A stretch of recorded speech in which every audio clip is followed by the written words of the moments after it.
வரைக்கும் வந்து ரொம்ப ஓவரான ஸ்பீட்ல போறாங்க. அவங்கள எப்படியாச்சும் டீக்ரேட் பண்ணணும் ஒரே காரணத்துக்காக வந்து நம்ம ராஜேஸ்வரி தன்னுடைய கஸ்டமர எல்லாரையுமே கூப்பிட்டு நாம வந்து ஒரு மீட்டிங் போனோம்னா, அந்த அரேஞ்ச்மெண்ட்ல எல்லாத்துக்கும் ஸ்பெஷல் ஐட்டங்கள நம்ம குடுத்து கவர் பண்ணி வந்து நம்ம வச்சுக்கிட்டோம்னா, கண்டிப்பா வந்து நமக்கு லைஃப்ல ஒரு பெரிய இது கிடைக்கும் அப்படின்னு சொல்லிட்டு என்ன பண்ட்டாங்கன்னா, புதுசா வந்து ஒரு ஆர்டர் பண்றாங்க. ஸோ அந்த சாப்பாடு ஐட்டங்கள வெரைட்டீஸ் நெறைய வைக்காம பிரியாணி ஆர்டர் பண்ணிடலாம். அது எல்லாத்துக்கும் ஸ்பெஷலா இருக்குன்னு சொல்லிட்டு நம்ம அன்பு மூலியமா எல்லாத்தையும் வந்து ஒர்க் அவுட் பண்ண சொல்றாங்க. எல்லாருமே வந்து அதே மாரி அழைச்சுறாங்க. மீட்டிங்ல வந்து என்னங்க ஆச்சரியமா இருக்கு.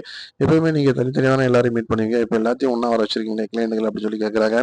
இதுக்கு முன்னாடி எப்படி இருந்தான்ற பிரச்சனை இல்ல. இனிமேல் உங்கள வந்து நாங்க ரொம்ப கேர் எடுத்து பார்க்கணும் அப்படின்னு சொல்லிட்டு ஸ்பெஷல் ஆர்டர் ஒண்ணு பண்ணியிருக்கேன். பிரியாணி அத சாப்பிட்டு பாருங்க அப்படின்னோனே, ஓஹோ! சூப்பரா இருக்கு. எப்பயுமே ராஜேஸ்வரி ஃபுட்ஸ பொறுத்தவரையும் சொல்லவே வேண்டியதில்ல. அதுலயும் பிரியாணினா ரொம்ப ஸ்பெஷலா இருக்கும். சரி சாப்பாடு வைங்க நம்ம சாப்பிடுவோம்னு சொல்லிட்டு எல்லாரும் சாப்பிட உட்கார்றாங்க.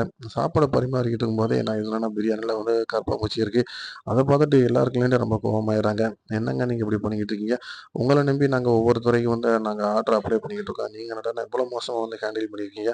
அதுவும் வந்து உங்க கிச்சன்லேருந்து இப்படி கரப்பான்பூச்சி வந்துச்சுன்னா எப்படி இருக்கும் அப்படின்றாங்க. ரொம்ப ஷாக்காயி போன ராஜேஸ்வரி எப்படி நடந்துச்சுன்னு தெரியல. இத நான் வந்து கண்டிப்பா வந்து நான் டீல் பண்றேன். நீங்க ஒரு ஒரு 1/2 அன் ஹவர் வந்து வெயிட் பண்ணுங்க. கண்டிப்பா அதுக்குள்ள நாங்க ஸ்பெஷலா புது ஆர்டரே நான் பண்ணிர்றேன் அப்படின்றாங்க. அடுத்து அத எப்படி நாங்க சாப்பிட முடியும்? இதுலயே வந்து உங்களுடைய இது எல்லாமே தெரிஞ்சு வச்சுன்னு சொல்லிட்டு ரொம்ப கோவப்பட்டு எல்லாருமே வெளில போயிர்றாங்க.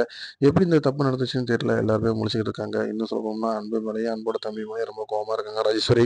ஸோ இது எந்த அளவுக்கு அது ஒர்க் அவுட் ஆகுதுங்கிறது தெரியல. அதே மாரி அந்த பக்கம் பார்த்தீங்கன்னா, ஏற்கனவே வந்து இடியாப்பம் ஆர்டர் வந்து அவங்களுக்கு ஒரு ஐடி கம்பெனிலேருந்து வந்தது வந்து, இவங்க சமைச்சு குடுத்தது வந்து எப்படி ரிசல்ட் இருக்கும் அப்படின்ற ஒரு எண்ணத்துல வந்து கண்மணி வெயிட் பண்ணிட்டு இருக்காங்க.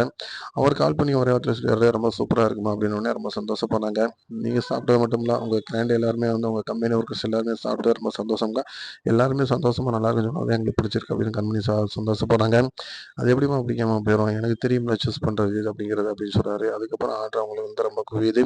ஸோ அவங்க ஒரு டாப் ரேஞ்சுக்கு போறதுக்கான வாய்ப்புகள் நிறையவே இருக்கு. இங்க வந்து இவங்க மாட்டிக்கிட்ட அன்பு இவங்க இடத்துல வந்து ராஜேஸ்வரி தன்னுடைய தவறுகள திருத்துறதுக்கு வழி இல்லாம அவங்க ஒரு விஷயத்த பண்றாங்க. ஆனா அது வந்து ஃபெயிலியரா போயிடுது. ஸோ ரொம்ப வந்து அவங்களுக்கு வந்து ஒரு டிக்ரேட்டா இருக்கு. இனி மேற்கொண்டு வந்து அவங்க கிச்சனோட ஃபுட் எந்த அளவுக்கு வந்து விளம்பரம் ஆக போகுதுன்னு தெரியல. எல்லா கிளையண்டும் வெளியில போய் இந்த மாரி பேச போறாங்க அப்படின்னு தெரியல.